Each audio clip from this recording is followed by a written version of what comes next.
ফলতায় ভোটের আগে উত্তেজনা। তৃণমূল প্রার্থীর বাড়িতে কেন্দ্রীয় বাহিনী। ভোটের মুখে দক্ষিণ 24 পরগনার ফলতায় বাড়ছে রাজনৈতিক উত্তাপ।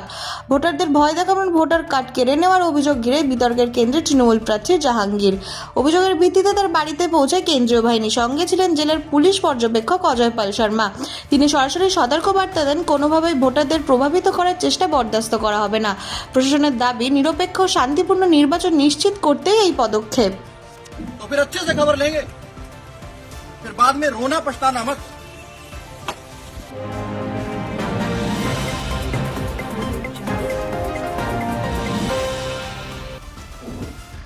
হুগলির বলাগড়ে ভোটের আগে উত্তেজনা। বিজেপি নেতার গাড়ি ভাঙচুর ঘিরে চাঞ্চল্য। শেষ দফার ভোটের আগে ফের উত্তপ্ত হুগলির বলাগড়ের সোমরা বালিগুড়িতে বিজেপির সভাপতির গাড়ি ভাঙচুরের অভিযোগ উঠেছে।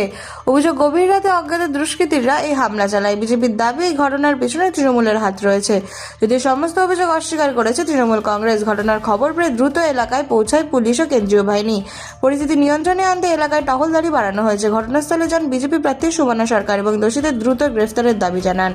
ভোটের মুখে ঘটনা ঘিরে এলাকায় চরম উত্তেজনা ছড়িয়েছে।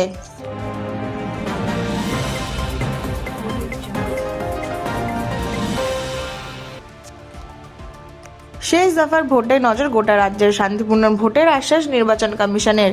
আগামীকাল রাজ্যের শেষ দফার ভোট গ্রহণ। 7 জেলায় 142টি আসনে ভোট হবে এই পর্যায়ে। প্রথম দফাতে রেকর্ড ভোটদানের সাক্ষী থেকেছে রাজ্য। এবার দ্বিতীয় দফায় সেই রেকর্ড ভাঙারই ইঙ্গিত দিল নির্বাচন কমিশন। রাজ্যের মুখ্য নির্বাচন আধিকারিক বা সিইও জানিয়েছেন, প্রথম দফার থেকে বেশি ভোট পড়তে পারে দ্বিতীয় দফায়। তিনি আশ্বাস দিয়েছেন, কড়া নিরাপত্তার মধ্যে নির্বিঘ্নে ভোট দিতে পারবেন সাধারণ মানুষ। কেন্দ্রীয় বাহিনী ও রাজ্য পুলিশের যৌথ তৎপরতায় প্রতিটি বুথে নজরদারি বাড়ানো হয়েছে।